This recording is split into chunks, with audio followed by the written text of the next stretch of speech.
सर्दियाँ आते ही हमारे पास काफ़ी सारी इस तरह की टोपियाँ निकलती हैं, जर्सियाँ निकलती हैं, स्वेटर निकलते हैं जो कि हमारे बच्चों को छोटे हो जाते हैं। ज़ाहिर है साल स्वेटर्स वगैरह तो छोटे हो जाते हैं लेकिन बच्चे हमारे बड़े हो जाते हैं। और आज मैं आपको बताऊँगी कि इनको आप किस तरीके से रीयूज़ कर सकते हैं और इनकी वूल भी बहुत काम की होती है, अच्छी होती है और आप इनको फेंकना भी नहीं चाह रहे होते। तो किस तरीके से आज मैं आपको बताने वाली हूँ। इस तरह से छोटे-छोटे से टिप्स एंड ट्रिक्स हैं जिस पे अमल करके आप अपनी लाइफ़ को ईज़ी बनाएँगे। बिस्मिल्लाहिर्रहमानिर्रहीम, अस्सलाम वालेकुम। कैसे हैं आप सब? उम्मीद करती हूँ खैरियत से होंगे। स्टार्ट करती हूँ वीडियो को टिप नंबर 1 से। अक्सर ये होता है कि आप किस तरह की मशीनें होती हैं जो कि टूट जाती हैं, जिनके ये जगह होती हैं जहाँ से धागे जो है ना वो निकलते हैं, यहाँ पे एक हैंडल लगे होते हैं। अभी मेरी मशीन का भी ये टूट गया था, तो मैंने क्या किया कि जो हमारी ये नलकियाँ होती हैं ना, जब ये खाली हो जाती हैं, इनको मैंने ले लिया, कट कर लिया अपने इसके साइज़ के हिसाब से और इसको मैंने ग्लू की मदद से यहाँ पे चिपका लिया। अब धागा इसमें से निकलना हो गया है आसान। सेकंड आइडिया देख लेते हैं। तो यहाँ पे ये बिल्कुल ये हैंडल होता है इस तरह का जिस पे हमने नलकियों को स्टैंड करना होता है और तभी हमारा जो है ना धागा सही से आता है, वरना जो है ये टूटने लगता है। यहाँ पे ये हैंडल टूट गया था और अब मैं इसको बाज़ार में भेजती, हज़ारों रुपीस लगवाती। मैंने ले लिया एक नेल और उसको यहाँ पे ग्लू की मदद से मैंने यहाँ पे चिपका लिया और स्टैंड कर दिया और मेरी मशीन दोबारा से रीयूज़ हो गई है और इसका सारा काम हो गया है, सिस्टम हो गया ठीक। नेक्स्ट आ जाते हैं। तो इस तरह के छोटे-छोटे स्वेटर्स होते हैं और ख़ास तौर पे जो हैंडमेड होते हैं ना, जर्सियाँ होती हैं आपके पास, टोपियाँ होती हैं जो कि आपने खुद बनाई हुई होती हैं। अगर ये छोटे हो जाएँ आपके बच्चों को तो आपको दुःख भी हो रहा होता है और ये आपको आप ये किसी को देना भी नहीं चाहते। यहाँ पे मैं आपको बताऊँगी इनका रीयूज़ बिल्कुल जी, इनको आप दोबारा से किस तरीके से इस्तेमाल कर सकते हैं। यहाँ मैंने पहले एक ले ली है कैप और ये मैंने जर्मन स्टाइल की बनाई थी और ये सारी जो मैंने आपको दिखाई ये मेरे खुद के बनाए हुए हैं। मैंने अपने बच्चों के लिए बनाए थे और बड़े शौक से बनाए थे। तो यहाँ पे मैंने सबसे पहले तो कैप को कर लिया उल्टा और ये आप देख रहे होंगे कि यहाँ पे इस तरीके से ये हैट बनाया था मैंने जर्मन स्टाइल का और इसको मैंने यहाँ से कुछ इस तरह से फिक्स किया था। मैं क्या करूँगी कि इसको मैंने ढूंढ के इसका सिरा और इसको मैंने यहाँ पे उधेड़ना स्टार्ट कर दिया।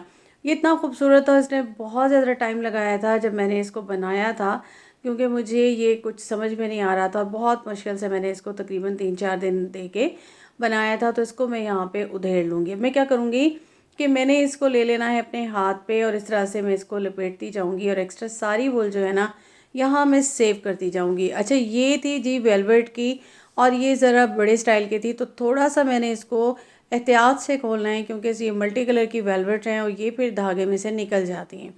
तो मैं इसको खींचती जाऊँगी ईज़िली और थोड़ा जहाँ मुझे लगेगा ये अड़ने वाला है, तो मैं उसको वहाँ से ईज़िली जो है ना वो थोड़ा-सा ट्रिक के साथ उधेड़ती जाऊँगी और इसको मैं यहाँ पे बिल्कुल तय कर लूँगी। इस तरह की आपके जितनी भी स्वेटर्स हों, कैप्स हों, आप उनको उधेड़ लें और ये वूल आपकी दोबारा से रीयूज़ हो जाती है। अच्छा जी, मैं हैट को बिल्कुल नहीं उतारना चाह रही थी, तो मैंने यहाँ पे इसको सिर्फ़ यहाँ तक उधेड़ लिया कि ये नीचे वाला पार्ट और अब ये दोबारा से बिल्कुल रीयूज़ हो जाएगा। यहाँ मैंने जहाँ से इसकी एंडिंग थी ना उसको ले लिया और क्रोशिया की मदद से मैं यहाँ पे इसको फ़िक्स कर दूँगी। अच्छा, यहाँ से क्योंकि मैंने नया स्टाइल किया था तो मैंने उसको ज़ाहिर है यहाँ पे एंडिंग से ही स्टार्ट कर दिया था, तो इसको मैंने क्या किया यहाँ पे ला के मैंने इसको बंद कर दिया। फिर मैं ले लूँगी इसको क्रोशिया को और इसके अंदर से गुज़ारते हुए इसको मैं यहाँ पे पक्का कर लूँगी। ठीक है जी, ये मेरा हो गया और उसके बाद एक्स्ट्रा जितना भी इस पे में धागा था जो मैंने कट कर दिया था उसको मैं यहाँ अंदर की तरफ फिक्स कर दूँगी और अब ये मेरा कैप जो है, हैट जो है दोबारा से पहनने के काबिल हो गया है। ये मेरी बेटी 1.5 साल की थी जब मैंने बनाया था और ये इसीलिए इस तरह से फ़िक्स किया था कि जब ये बड़ी हो जाएँ तो इनको तब भी आता रहे और यहाँ से फ़िक्सिंग हो जाए। अब वो माशाल्लाह से 10 इयर्स की हो गई हैं और ये जो है ना मुझे बहुत ही अच्छा लगता है और ये उनको भी बहुत पसंद था और वो पहन नहीं पा रही थी। अब ये देखिए मैंने इसको हटा लिया और ये दोबारा से रीयूज़ हो गया और इन्होंने ईज़िली पहन लिया। अब ये 1-2 साल फिर से निकल जाएगा। नेक्स्ट जी, ये जो मैंने जितनी भी आपको स्वेटर्स वगैरह दिखाए उन सबको सब छोटे हो चुके थे, तो मैंने क्या किया इनको सबको उधेड़ लिया और इनकी वूल यहाँ मेरे पास आ चुकी है गोलों की शक्ल में। और इस तरह से ये आखिरी कैप रह गई थी, इसको भी ये मल्टी कलर की थी और मोटी थी, इसको भी मैं उधेड़ रही हूँ। तो अब मैं क्या करूँगी कि बिल्कुल जी नेक्स्ट आइडिया देख लेते हैं। तो ये जो आप उधेड़ते हैं ना वूल, इनको आप डिफरेंट कामों में लगा सकते हैं। तो जो आपके स्वेटर्स रेडीमेड भी होते हैं ना जिनकी वूल उधड़ सकती हो, तो आप उनको भी उधेड़ सकते हैं। काफ़ी सारे ऐसे होते हैं जिनको उधेड़ के आप दोबारा से रीयूज़ कर सकते हैं। यहाँ मैंने इसी को ले लिया कैप वाली को, ये वेलवेट की थी, तो मैंने यहाँ पे क्रोशिया आप देख रहे होंगे 3 का है, तो इससे ये बिल्कुल नहीं बनेगा। तो यहाँ मेरे पास क्रोशिया हैं मौजूद और कुछ और, ये 7 का था, एक 6 का था, एक मेरे पास 10 का था और एक मेरे पास 5 का था। तो ये सारे जो है ना इसीलिए इतने मोटे मोटे आपको नज़र आ रहे होंगे मेरे पास। इस तरह की वूल को जो है ना वो बिल्कुल बनाने के लिए ये इस्तेमाल होते हैं। तो यहाँ मैंने एक ले ली है पोनी और साथ में मैं ले लूँगी ये 6 का एक क्रोशिया। और सबसे पहले मैं क्या करूँगी, वूल को इस तरह इसके गिर्द लपेटते हुए मैंने एक ज़ंजीर बना लेनी है। उसके बाद मैंने क्या करना है कि मैंने एक ज़ंजीर लेनी है, फिर एक मैंने इस तरह से धागा लेके इसके एक राउंड से पोनी के घुमाते हुए फिर एक ले लेनी है, 3 आ जाएंगी। तीनों में से मैंने फिर इस वूल को पास कर देना है। इस तरीके से ये सिंगल क्रोशिया है और जब मैं इसको 3 लूँगी तो ये हाफ़ डबल क्रोशिया हो जाएगा। तो ये बहुत आसान है और आप इसको बिल्कुल अगर बिगनर भी हैं तो बहुत आसानी से बना सकते हैं। यहाँ मैं आपके लिए स्लो ही बना रही थी ताकि ईज़ी हो जाए। इसी तरह से बनाते हुए मैं राउंड पूरी इस पोनी के ले आऊँगी। आपकी बेकार पोनियाँ पड़ी हों, कलर ख़राब हो जाते हैं, लूज़ हो जाती हैं, उनको भी आप इस तरीके से बना सकते हैं। इस तरह से एक नई लुक आ जाएगी।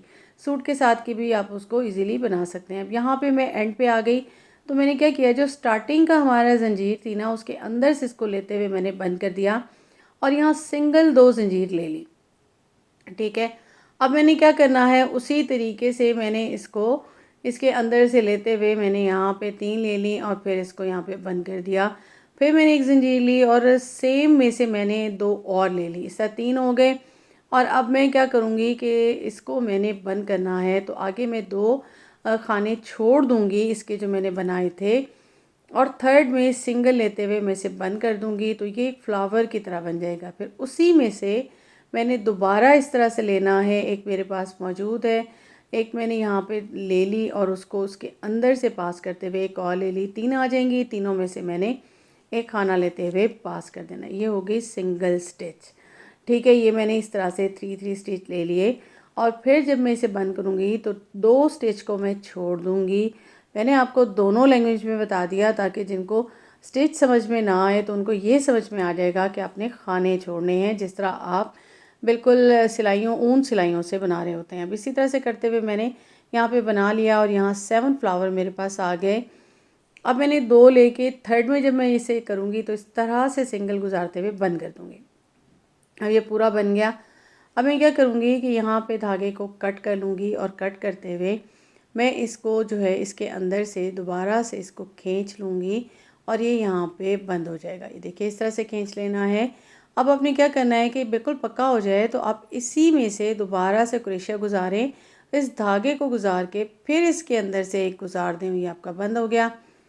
अब ये आपका बिल्कुल पक्का हो चुका है। अब यहाँ पे धागे को आप कट कर दें और एक्स्ट्रा को आप इसके अंदर की तरफ ले जाते हुए धागे को अंदर कर लें। इस तरह से आपकी ये पोनी रेडी हो चुकी है। देखिए कितनी खूबसूरत सी, आप इसको इस तरह से तैयार कर सकते हैं। ये मैंने आपके साथ एक आइडिया शेयर किया है कि आप वूल को इस तरह से भी रीयूज़ कर सकते हैं जो कम हो। यहाँ मैंने उधेड़ी थी बिल्कुल जी जर्सियाँ और इस तरह से मैंने 2 पुरानी पड़ी हुई थी पोनियाँ, उनमें भी ये शाइन वाली मैंने इस तरह से बना ली और इस तरह से 3 पोनियाँ मेरे पास बन के हो गई हैं रेडी। अब ये सूटों के साथ आप पहनिए, कितनी खूबसूरत लगेंगी। बहुत ही आसानी के साथ आप इस तरह से अपनी चीज़ों को रीयूज़ भी कर सकते हैं। बेकार पड़ी हुई चीज़ों को, बच्चों की जर्सियाँ छोटी हो जाती हैं, आप उनको फेंक तो नहीं सकते, आप उनको देना भी किसी को नहीं चाहते क्योंकि आपने इतने शौक़ से इतने प्यार से बनाई हुई होती हैं। और ये वूल इम्पोर्टेड वूल मैं यूज़ करती हूँ और ये जो ज़ाहिर सी बात है आप इनको फेंकना भी नहीं चाहते, तो ये बार बार आप इसको यूज़ कर सकते हैं। कैसा लगा आपको मेरा आज का कंटेंट, उम्मीद करती हूँ पसंद आया होगा। पसंद आया हो तो काइंडली मेरे चैनल को सब्सक्राइब कीजिएगा, बेल आइकन को प्रेस कीजिएगा। अपना रखिएगा बहुत ज़्यादा ख्याल। मुझे दीजिएगा इजाज़त। अल्लाह हाफ़िज़।